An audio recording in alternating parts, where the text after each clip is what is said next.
Hey y'all, happy Monday. Just wanted to drop a little cosmic gardening tip. Mercury moves into retrograde this evening, and I think this is a really potent and magical time to realign. I know we often hear, don't sign anything, don't buy a car, don't buy a computer, don't, a lot of sort of negativity bias towards this time that's kind of based in fear. And while you definitely need to use discernment if you're, you know, making big changes or purchasing things that are mercurial in nature, around movement and tech communication, sharing information. Sure, those are things to be discerning about. I don't think you should never sign a document with Mercury retrograde, but I think you need to be really thoughtful about it and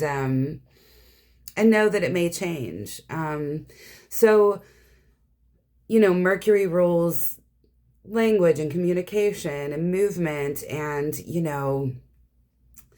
Mercury is this trickster energy. Through, like, every culture has this mercurial figure of this kind of dynamic, keeper of the cross, like at the gateway, right? Like, Mercury is the only, you know, god that can go, to the underworld and above, like at their own will. And we think about how Mercury in the sky is like really kind of hard to see because it stays so close to the sun. So it has this playful trickster energy connected to it. And I just want to like imagine that, right? As we think about how to walk into Mercury retrograde moments with a bit of curiosity and playful intention, like this planetary energy wants to play with us. We may feel, we may get stuck at the airport, we may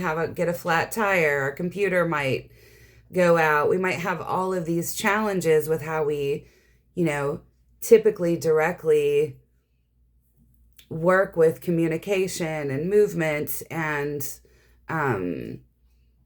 gathering information. We may have these ways that we're comfortable doing it. And Mercury retrograde asks us to, revisit that, revise that, reflect on that, maybe repair that, realign that, maybe recycle that. And I'm thinking of all the words, like how we get to shift our perspective on our mercurial functions. And when we stop trying to like push forward in the, traditional ways that we do Mercury, right? Like, I said this, why aren't they hearing me? Why aren't they taking, making assumptions, about how our message was received? Like, we can sort of take a pause and imagine, that movement, that communication, that sort of unseen magic that we all do all the time, where we use our words and we hear and we listen, is kind of being played with by the trickster, Mercury, the trickster. And if we can pause and be with that, then we can get kind of curious about what how to realign that, how to revise that, how to rethink what we thought we heard. It's a great time for editing and sort of slowing down, and you can get so much information when Mercury is retrograde.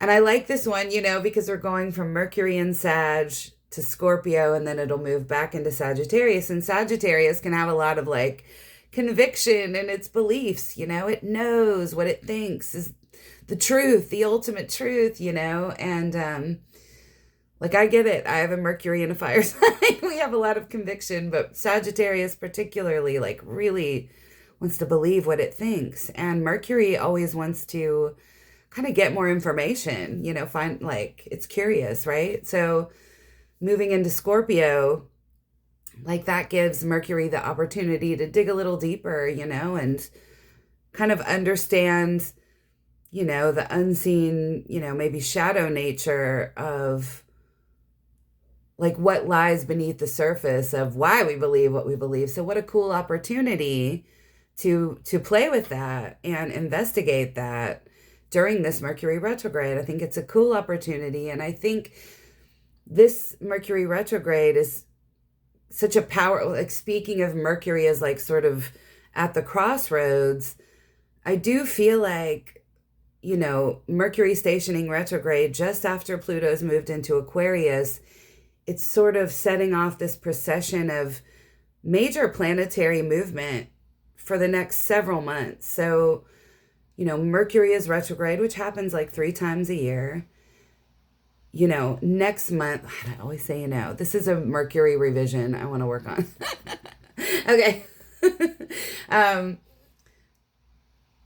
Like next month, Mars will station retrograde. We'll have this opportunity to think about our actions, our drive, our motivation, what we want, maybe how we've been aggressive or reactive. We'll have this really cool opportunity to work with that when Mars gets our attention, which can be a little more blunt sometimes than Mercury.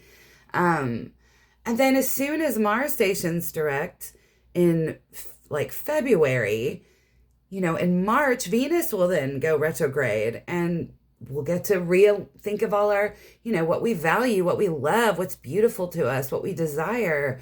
So these 3 inner planets will all be like sort of sharing their retrograde journey one after the other. I mean, it feels like, I don't want to say organized, but a very set lesson plan, right? For how to engage with the planets in a curious and conscious way. And I find this also particularly noteworthy, sort of this time to engage with these inner planets that really are about like how we move in the world, how we speak, what we love, what we want, what we're willing to do, like fortifying and understanding that, kind of setting the stage for all of the outer planets next year, changing signs from Jupiter through the rest of the planets that we, are working with directly, through Pluto, all changing signs, moving into the next year. Pluto changed signs last week, moved into Aquarius, but every single one are going to be making these changes. So there's a lot of change, afoot. Looking at the astrology, how important it is to sort of fortify who we are in that change, adjust our lives based on what we really want, what we really sort of value, what we really want to say, where we might be stuck and need a realignment. So I just feel like we've got a really like cool lesson plan. We need to learn the symbols and how these planets will get our attention so that we can learn from them as our teachers. And I'll try to, if I can, maybe put other videos up that are helpful with that. And you can always take a peek at your chart with me if you're curious, or another astrologer, to kind of see where those major planetary events are happening. That can be useful, but not necessary. That was my cosmic gardening tip for your week, and I hope it's helpful. Take care.